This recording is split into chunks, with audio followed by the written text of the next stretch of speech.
furthering this idea that, I mean, consoles are dead, we have this announcement of the Xbox Play Anywhere initiative, which on the surface is kind of cool. Basically, and this mostly is going to apply, I believe, only to games that Microsoft has a hand in. But if you buy a game for your Xbox One, you will be able to play it on Windows 10. This does not mean that there will be crossplay. They've been very, very clear about saying that this does not mean that there will be crossplay between the Windows 10 platform and the Xbox One platform. But it will allow you to transfer saves and progress for single-player games, probably online multiplayer profiles, things of that nature. But then this kind of continues this... What's the fucking point of having the console? I mean, we're really blurring lines here now, people. You buy one game, you can play it on your PC, or you can play it on your Xbox One. If you buy a first-person shooter... I wish you would stop singing forever. You still have blurred lines. I'm sorry. But, I mean, if you... Say you're buying a first-person shooter for your Xbox One, and you can play it on Windows 10... Uh-huh. What are you going to do? Are you going to use your mouse and your keyboard, or are you going to sit down and play it on the console? Depends what you're used to, honestly. It is, but if you're playing with friends or you're playing competitively and they all have that choice, a first-person shooter is you're always going to have the advantage on a PC. Okay, so these are some of the lists of some of the games that are going to be compatible with. The first one they revealed was Gears of War 4. I want Unreal Tournament, goddammit. Gears of War 4, Forza Horizon 3, Halo Wars 2, State of Decay 2. I'm not familiar with that series. Killer Instinct Season 3. They're still doing the seasons. Crackdown 3, and it says in a few more here. So what I'm guessing is that, okay, the games compatible with this feature will be marked in the Xbox Store and in the Windows Store with the Xbox Play Anywhere. Okay, that's what I was wondering. I was wondering if it was just for games bought on the Xbox platform. So but it looks, yes, I should have clarified that. That's really interesting because that's a cross-promotion. Let's put it this way. If you have the Xbox, it might persuade you to finally... click one of those annoying fucking tabs away to finally install Windows tabs. Say, I can play Forza Horizon 3 on my computer as well. If it can handle it, I can do that.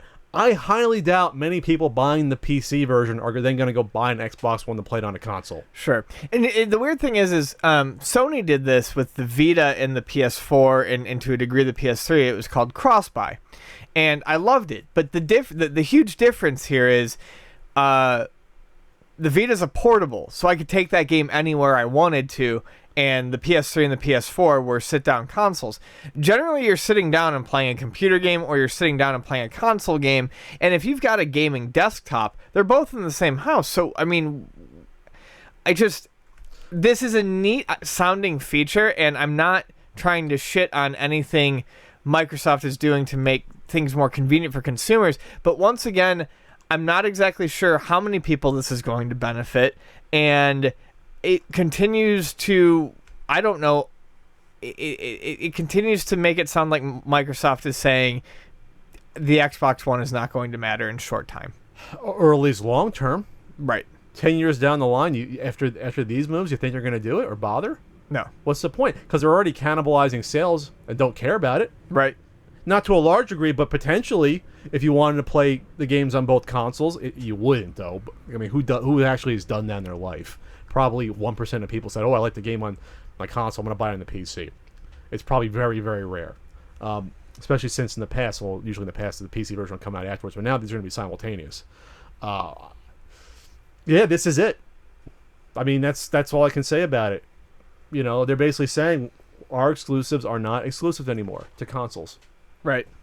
I mean, it's at least going to have that PC release. And they're saying we want to maximize our sales. We don't give a shit where the software sales come from, but we want them. The exclusives used to be that they were console exclusives, but now let's say someone has a Sony PlayStation and a Windows 10 computer, then there's no question anymore.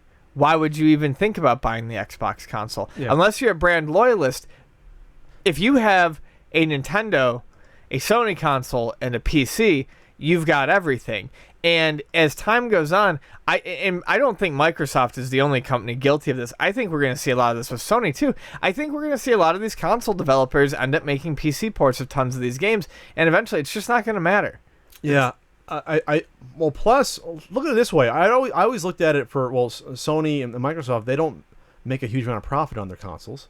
They're basically to sell the exclusive software anyway. No, at first, and I mean, it's changed a little bit over the years. And Nintendo's always made a profit on a console. I think there might be one exception. Wii U, they think they're breaking even at first. Yeah, but you always, historically, the company always loses money on console sales and makes it up in licensing fees. Maybe they're just fucking sick of it. Maybe they're looking at it like, what's the point? Yeah. Just sell the software. We're making the software anyway. Just sell it wherever we can sell it. Especially if Microsoft owns Windows 10, it's a win-win for them. Now, for Sony, they still have to make their console. Unless they give up the ghost and say, okay, we're going to put it on Windows 10 as well and do the same thing, which wouldn't be a terrible idea when you look at it. No. It would help their sales as well for their exclusives. But you might see that in 3-4 years.